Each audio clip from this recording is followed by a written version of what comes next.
Para se livrar dos parasitas, os javalis se esfregam nas árvores e, como são muito grandes e pesados, acabam derrubando muitas delas.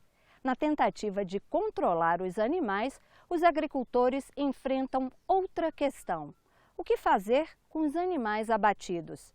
No Brasil, a lei não permite nem a venda, nem a doação da carne. É um exemplo de uma única propriedade em Coxilha Rica, Santa Catarina. De 2011 a 2014, foram 4.000 javalis abatidos, com 4 equipes de caça em 11.000 hectares. Da dimensão de outros problemas, como, por exemplo, a destinação desses animais, que hoje não é permitido nem a distribuição, seja para um familiar ou vizinho, muito menos a questão de comercialização, sendo que diversos países onde há manejo de fauna em vida livre, há essa comercialização. Eu penso que o importante é que se defina a melhor forma de se explorar também economicamente essa possibilidade. No Brasil tem muito, não pode fazer nada, né? Todos os países, o que se aproveita é vamos tirar economicamente alguma vantagem daquilo, desde que tenha um controle e que isso seja eficaz. Muita gente que passa fome, que poderia estar sendo alimentada com essa carne, e estaríamos dando a tal sustentabilidade num país que aqui se discutiu muito o desperdício. São questões que não estão da responsabilidade do Ministério do Meio Ambiente, por isso, para que a gente possa avançar no controle efetivo do javali, é importante que tenha outros atores envolvidos no processo, os estados têm responsabilidade na gestão também, e o Ministério da Agricultura e Pecuária também, porque toda a reação, os protocolos, orientações ligados ao abate, ao transporte animal, são relativos ao Ministério da Agricultura. Por exemplo, tem a normativa do MAPA 06/2004 que proíbe o trânsito de suídeos na zona livre de peste suína clássica, né? Então, existem restrições. A Embrapa também tem um trabalho em cima disso, que também não indica o consumo de carne, devido a possíveis doenças que podem ser transmitidas. O CTF, que é a norma atual, instituída na Instrução Normativa 03 de 2013, infelizmente, nós já temos a experiência de 3 anos e eu posso falar com todas as palavras aos senhores. É um fracasso. Desculpem o termo, mas a verdade precisa ser dita. Por quê? Não compreendeu a realidade do produtor rural, das populações rurais. Quer dizer, CTF? CTF é o Cadastro Técnico Federal feito junto ao IBAMA, que é, em tese, muito simples, porque você pode fazer pela internet, né, em coisa de 30 minutos, você teria uma pessoa cadastrada e apta a ir a campo, em tese. Na sequência, em 3 meses, é necessário prestar um relatório, que, a priori, esse relatório precisava ser no escritório do IBAMA. Então, você tinha que parar a sua atividade, perder seu dia de serviço, gastar gasolina por quilômetros e para poder atender um relatório de um serviço voluntário ambiental que você estava fazendo, né? E a realidade no campo é muito diferente. Quem está vendo aqueles javalis ou a sua lavoura ser atingida, como a gente viu no vídeo, ele não pode esperar um cadastro, ele não dependeria de fazer um relatório, né? Foi transpassada uma responsabilidade ao cidadão e ao proprietário rural que não é dele, né? Por fim, em dados, né?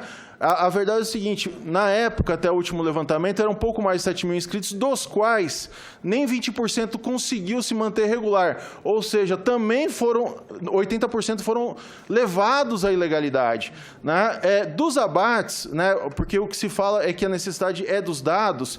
Dos abates, em setembro de 2015, não havia se tabulados os dados dos formulários de 2014. Então, esses dados são para quem? Né? Para encher gaveta, basicamente. Aqui são dados oficiais. Aqui eu entro na discussão aqui com o Rafael. Realmente, nós temos um sistema que nós precisamos aprimorar, do cadastro desses manejadores, que eu chamo, né?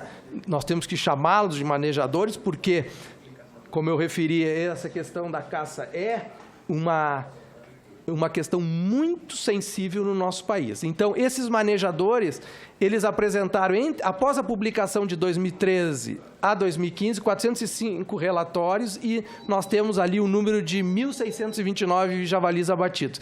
Esse número, como o Rafael mostrou, ele não é o número pode não ser o número real, mas também, muitas vezes, os números que vêm da área são muito superestimados. A Lei 9605, ela não proíbe a caça, né? Ela proíbe o abate de animais sem autorização ou em desconformidade com a autorização. Ou seja, a caça no Brasil, juntamente com a Lei de 67, que é o nosso Código de Fauna também, a caça nunca foi proibida, ela não é regulamentada. Essa é a lacuna que existe. Então, precisamos ter muita atenção em relação a isso. Senão, não só índios, caboclos, todos estariam em crime ambiental. O javali, para fechar, é preciso ser objetivo e direto. O javali é de extermínio impossível nas áreas onde há infestação, né? Discutir extermínio de javali é mais pura perda de tempo. É como discutir o extermínio, a gente acabar com ratos e baratas numa cidade. Seguindo nessa analogia, é importante dizer que não há ativismo ao controle de ratos. É um mamífero, é uma espécie exótica, causa doenças, mas não há ativismo contra o controle de ratos. Nós matamos milhões de ratos diariamente. Esse é o fato, né? Então, nós gostaríamos muito que os javalis fossem considerados, assim como os ratos, simplesmente espécie nociva. Isso é coisa que pode ser feito numa nova instrução normativa, tirar a regulamentação e simplesmente declarar como nocivo. Ou seja, quem está sofrendo aquele problema pode atuar diretamente sem maiores burocracias. É isso que nós pedimos. Não se enganem que os produtores estão tomando suas medidas, né? Ninguém assiste calado perder milhares de reais ou ter ameaçado o sustento de sua família passivamente. Isso não existe. Uma observação muito importante é que, de todas as discussões, se envolve Embrapa, se envolve Exército, se envolve Ministérios 1000, mas os caçadores, e nós somos caçadores, não somos controladores, manejadores, nós somos caçadores, não há outro nome para isso, né? Em qualquer sociedade moderna, né, os caçadores são respeitados como manejadores, eles têm essa expertise. Eles não estão inclusos nas discussões, eles não sentam às mesas, nos conselhos. Então, isso nos faz muita falta hoje, porque não é quem pratica que está dando opinião sobre as regulamentações. Apesar de existir uma legislação de 67, Rafael Salerno, que diz a permissão para a caça esportiva, né, nessas legislações que a caça é proibida. Né? A caça profissional é proibida no Brasil. A caça esportiva ela está prevista na normativa de 67, mas, no caso específico que aconteceu no Rio Grande do Sul, onde o IBAMA autorizava, sim, o manejo, a caça esportiva no Rio Grande do Sul de marrecas, isso foi proibido pela Justiça. Essa questão subiu para o Supremo Tribunal Federal. Hoje, a caça esportiva no Brasil não é permitida e o IBAMA está impossibilitado de emitir uma autorização para a caça esportiva. O grande problema hoje que eu vejo em nome do Estado, falando como procurador jurídico, na área jurídica, é a questão da segurança jurídica dentro do dia a dia dessa questão da autorização ou não do abate dos invasores. Nós temos duas leis, uma que autoriza e uma que deixa, entre aspas, na berlinda, todo aquele que autoriza um parecer, uma autorização, que é a questão dos maus-tratos dos animais. Há sempre um risco daquela pessoa que autorizou ser responsável e, inclusive, sofrer sanções penais, jurídicas, por ter autorizado em desconformidade com a lei de maus-tratos dos animais. Então, é um risco muito grande. Eu acho que tem que sentar mesmo. O Rafael Salerno, o João, aí, senadora presidente, e tirar dali, ele disse que uma parte da culpa é nossa, porque ele está dizendo que a legislação é que não deixa. Então, qual seria a legislação que o IBAMA precisa? Qual é a modificação que precisa ser feita para ter realmente um controle efetivo disso? O que tem que ser feito hoje é conter essa dispersão.